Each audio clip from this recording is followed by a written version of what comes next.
এই দাদু হুজুর এসে গেছে। এই দাঁড়া। ওরে বাবা রে, দাদু হুজুর।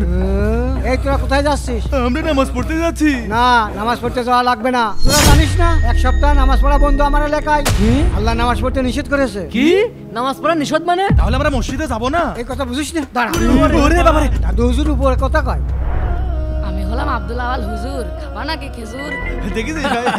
এই তোমরা নামাজে না গিয়ে এখানে বসে কি করছো? কেন তুমি জানো না আমাদের মহল্লায় 7 দিন নামাজ মাপ? কি 7 দিন নামাজ মাপ মানে? কে বলেছে এই সব কথা? কি ডার বলবে, তোমার দাদু হুজুরই বলেছে। না না, দাদু হুজুর এরকম কথা বলতেই পারে না।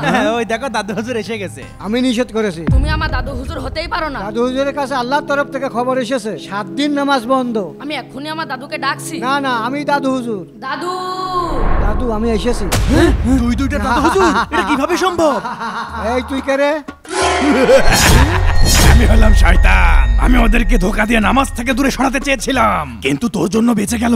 আমি আবার আসবো। আউযু বিল্লাহি মিনাশ শাইতানির রাজিম। বুঝলে দাদুরা, নামাজ কখনো মাপ নেই। শয়তান এইভাবে ইমানদারের পিছনে লাগিয়ে থাকে, কিন্তু কখনোই ফাঁদে পড়া যাবে না। আমিন। মাশাআল্লাহ, দাদু শয়তানকে তাড়িয়ে দিল। কমেন্টে সবাই আমিন লেখো।